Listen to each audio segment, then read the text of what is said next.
जय हिंद। एक बार फिर से कंटिन्यू कर रहे हैं केमिस्ट्री के बेसिक में। कहाँ से पढ़ें कि समझ आ जाए, तो उसी श्रेणी में आगे बढ़ते हैं। एक बार पीछे को बैकअप लेते हैं। इसके पहले आप सीख चुके हैं कि जो परमाणु है इसके दो भाग हैं। पहला है आपका नाभिक, दूसरा है आपका कोश। अगर कण की बात करेंगे तो तीनों कण आप जान रहे हैं। पहला है इलेक्ट्रॉन, दूसरा है प्रोटॉन, तीसरा का है न्यूट्रॉन। इनकी व्यवस्था भी आप देख चुके हैं। केंद्रीय भाग धनावेशित, इसके बाहर अनेक वृत्ताकार कक्षाएं होती। इसमें आपका प्रोटॉन होता है और न्यूट्रॉन। कोषों में इलेक्ट्रॉन चक्कर लगाते रहते हैं। कोष एक से अधिक होते हैं। ये सारी चीजें आप जान चुके हैं। अब प्रश्न ये उठता है कि कहाँ पे क्या होता है। तो सबसे पहले ये जानते हैं कि प्रोटॉन कितनी संख्या में या किस तरह से होते हैं। तो याद रखेंगे, जो आपका परमाणु है इसका एक स्पेसिफिक क्रमांक बनाया गया है जिसे हम परमाणु क्रमांक के नाम से जानते हैं। जिस तरह से आप विद्यालय में देखते हैं, स्कूलों में देखते हैं, बच्चों का एक फिक्स कर दिया जाता है एडमिशन के बाद रोल नंबर, अनुक्रमांक। उसी अनुक्रमांक के सहारे उपस्थिति दर्ज कर दी जाती है। उसी के सहारे सारी जानकारी प्राप्त कर लेते हैं। उसी तरह से परमाणुओं के लिए भी एक क्रमांक फिक्स कर दिया गया है जिसे कहा जाता है, एक रोल नंबर फिक्स कर दिया गया है, तय कर दिया गया है, जिसे परमाणु क्रमांक यानी एटॉमिक नंबर कहते हैं। एटॉमिक नंबर को अंग्रेजी के अक्षर कैपिटल के जेड द्वारा प्रदर्शित किया जाता है। अब प्रश्न ये उठता है कि परमाणु क्रमांक है क्या। तो याद रखेंगे, नाभिक में उपस्थित, परमाणु के नाभिक में उपस्थित प्रोटॉन की संख्या को ही कहते हैं परमाणु क्रमांक। जितना प्रोटॉन में मिलेगा, गिन लीजिए 1 2 4 गो, उतना ही होगा उसका परमाणु क्रमांक। प्रोटॉन का कैरेक्टर कैसा होता है? पॉजिटिव, धन वाला। तो ऐसा भी कहते हैं, अथवा धनावेशों की संख्या, धनावेशों की संख्या ही कहलाती है आपका परमाणु क्रमांक। इसके बाद दूसरा आता है आपका इलेक्ट्रॉन। इलेक्ट्रॉन को कैसे हम स्पष्ट करेंगे कि इतनी संख्या में? तो हम जानते हैं कि परमाणु को हम संज्ञा दिए हैं कि ये जो कण है एक उदासीन कण है। कैसा कण है? उदासीन, जिस पर किसी तरह का आवेश नहीं, ना तो प्लस ना तो माइनस। अभी हमने कह दिया धनावेश है, कहाँ? नाभिक के अंदर। उदासीनता कब आती है? जब धनावेश ऋणावेश बराबर हो तो एक दूसरे को निरस्त कर देते। इस यह प्रूफ होता है कि जो प्रोटॉन है उसी के बराबर ही इलेक्ट्रॉन होता है। तो प्रोटॉन की संख्या बराबर इलेक्ट्रॉन की संख्या। और यहां पे क्या हो जाएगा? परमाणु क्रमांक बराबर प्रोटॉन की संख्या। यहां क्या मिल रहा है? प्रोटॉन की संख्या बराबर इलेक्ट्रॉन की संख्या। अतः खतरे की घंटी, अतः हम कह सकते हैं कि परमाणु क्रमांक बराबर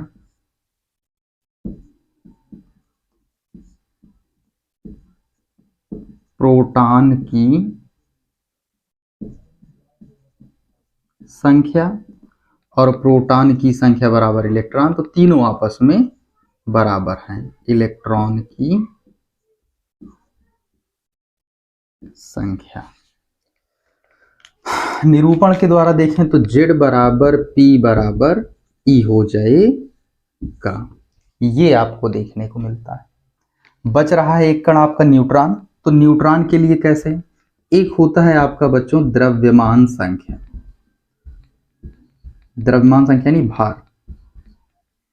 प्रोटॉन और न्यूट्रॉन के भार जो है अस्तित्व में होते हैं, इकाई होता है, लेकिन जो इलेक्ट्रॉन का द्रव्यमान है वो प्रोटॉन की अपेक्षा बहुत नगण्य होता है। प्रोटॉन की अपेक्षा या प्रोटॉन का 1837वां भाग, इकाई माने है प्रोटॉन का 1/1837वां भाग, यानी नगण्य के बराबर होगा। तो द्रव्यमान संख्या निर्भर करेगी किस पर, प्रोटॉन और न्यूट्रॉन की संख्या पर। तो द्रव्यमान संख्या बराबर प्रोटॉन की संख्या धन न्यूट्रॉन की संख्या।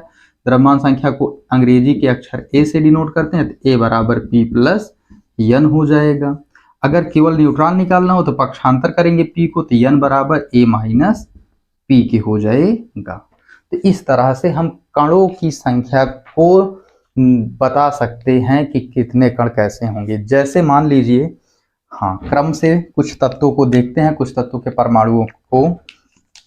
तो hydrogen, helium, lithium, beryllium, boron, carbon, nitrogen, oxygen, fluorine, neon, यह क्रम से कुछ तत्व हमने लिख दिए हैं। नहीं याद हो रहा होगा जिन बच्चों के लिए, तो इसके लिए ट्रिक देख लीजिए, लगे हाथ। ट्रिक क्या है, हाय, हेलो, शॉर्ट वीडियो में ये अपलोड है काफी आगे तक का भी। Listen, BBC, news on Friday night, ये है। अगर क्रमांक की बात करें तो क्रमशः 1 2 3 4 5 6 7 8 9 10 ये है। यहाँ पे प्रोटॉन परमाणु क्रमांक 1 है, तो यहाँ पे प्रोटॉन और इलेक्ट्रॉन भी क्रमशः 1 1 ही होंगे। यहाँ पे परमाणु क्रमांक 2 है, तो प्रोटॉन और न्यूट्रॉन भी प्रोटॉन और इलेक्ट्रॉन भी 2 2 होंगे। न्यूट्रॉन बदल जाएगा, द्रव्यमान संख्या पर निर्भर करेगा। तो क्रमशः जितना परमाणु क्रमांक उतना प्रोटॉन और उतने ही संख्या में इलेक्ट्रॉन उपस्थित होंगे। मान लीजिए किसी का परमाणु क्रमांक 1 है तो उसमें 1 प्रोटॉन और 1 इलेक्ट्रॉन। परमाणु क्रमांक 10 है तो 10 प्रोटॉन और 10 इलेक्ट्रॉन। परमाणु क्रमांक 100 है तो 100 प्रोटॉन और 100 ही इलेक्ट्रॉन होंगे। 10 लिख दिए, फिर से देखिए, 100 100 100 हो जाए, यानी जितना परमाणु क्रमांक उसमें उतना ही प्रोटॉन और उतने ही इलेक्ट्रॉन उपस्थित रहेंगे। आपके दिमाग में प्रश्न ये आएगा कि जितना प्रोटॉन होंगे कहाँ चले जाएंगे, नाभिक में, न्यूट्रॉन नाभिक में। लेकिन कोष कई सारे हैं, अलग अलग हैं, इलेक्ट्रॉन कोषों में रहेंगे तो कहाँ कितना कैसे रहेंगे, ये प्रश्न है। प्रोटॉन नाभिक एक ही है, कोष एक से ज्यादा हैं। अगर प्रोटॉन को भेजेंगे निसंदेह उसी नाभिक में चला जाएगा। अब इलेक्ट्रॉन को भेजेंगे कि जाओ अपने घर में, मम्मी पापा, परमाणु मम्मी पापा माने थे, घर बनाए हैं, इसी में रहेंगे। इलेक्ट्रॉन प्रोटॉन न्यूट्रॉन बच्चे यहीं तो रहेंगे। भेजेंगे तो प्रोटॉन न्यूट्रॉन का सेट है भाई मामला, कहाँ चल जाएंगे, नाभिक, क्योंकि एक का है, निसंदेह धड़ाक से कूद जाए। लेकिन इलेक्ट्रॉन कहाँ कूदेगा, किसमें जाएं, किसमें जाएं, तो इसके लिए भी कुछ नियम कानून बनाया गया है। तो ध्यान देंगे, प्रोटॉन और न्यूट्रॉन नाभिक में और इलेक्ट्रॉन कोष में। कोष एक से अधिक हो सकते हैं या होते हैं। सभी कोषों में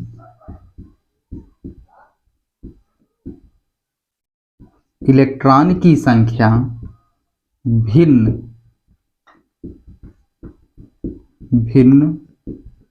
मतलब अलग अलग। पहले कोष में कुछ होगा इलेक्ट्रॉन, दूसरे के में कुछ होगा, तीसरे के में कुछ होगा, चौथे में कुछ होगा, लेकिन भिन्न भिन्न होते हैं।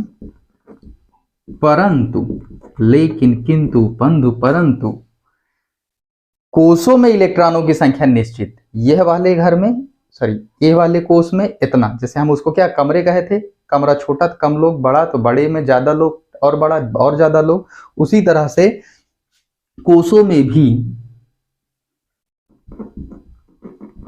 इलेक्ट्रॉन रहेंगे और इलेक्ट्रॉनों की संख्या एकदम से फिक्स यानी निश्चित रहेगी। कोषों में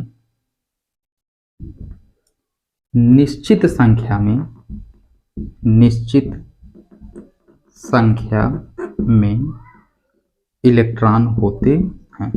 जिस कोष में जितना इलेक्ट्रॉन होना है वो निश्चित रहेगा, इसमें इतने, जैसे प्रोटॉन निश्चित है कि नाभिक में जितना रहेंगे सब चले जाएंगे, लेकिन इलेक्ट्रॉन इधर उधर होकर के जाएंगे, मतलब कुछ कोष में कुछ इलेक्ट्रॉन, किसी कोष में कुछ इलेक्ट्रॉन, किसी कोष में कुछ इलेक्ट्रॉन। अब ये होंगे कितना कितना कैसे ये जानते हैं। यहां तक अगर आपको स्क्रीनशॉट लेना है तो ले लीजिए, तुरंत बिटा के आगे हम बढ़ रहे हैं।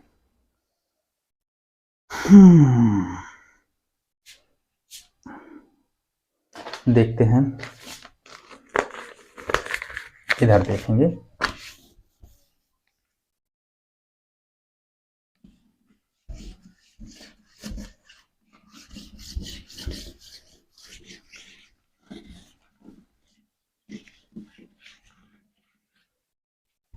ध्यान देते हैं, कोष कौन कौन से होंगे। कोष एक से अधिक, 1 2 3 और ये 4। पहले कोष को अंग्रेजी के अक्षर के, दूसरके को यल, तीसरके को यम, तीसरके को यन द्वारा निरूपित किया जाता है। जितना प्रोटॉन जितना न्यूट्रॉन सब भूसानियन नाभिक में भर जाएंगे, लेकिन कोषों में इलेक्ट्रॉन अलग अलग कोष में अलग अलग संख्या लेकिन निश्चित संख्या में होंगे। तो याद रखेंगे, जो कोष में उपस्थित इलेक्ट्रॉनों की अधिकतम संख्या है, कोष में उपस्थित इलेक्ट्रॉन की संख्या है वो है 2n स्क्वायर। क्या है?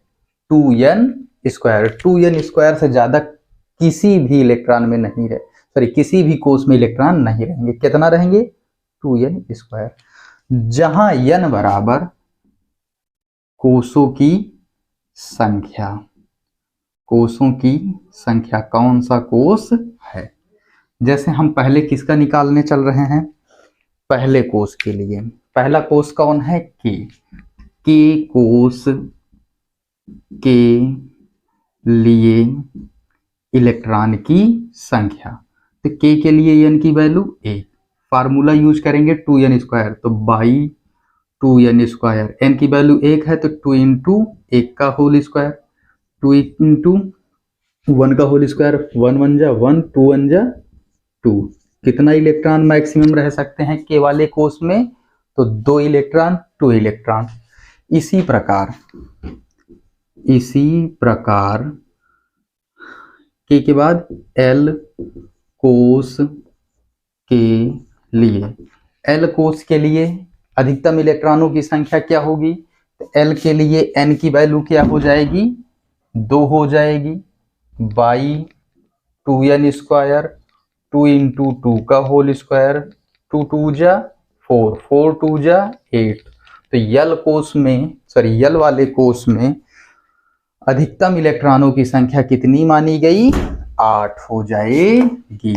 एल के बाद कौन सा आएगा? यम। तो यम कोष में अधिकतम इलेक्ट्रॉन की संख्या यहां पे देखेंगे तो यन बराबर आपका कितना है?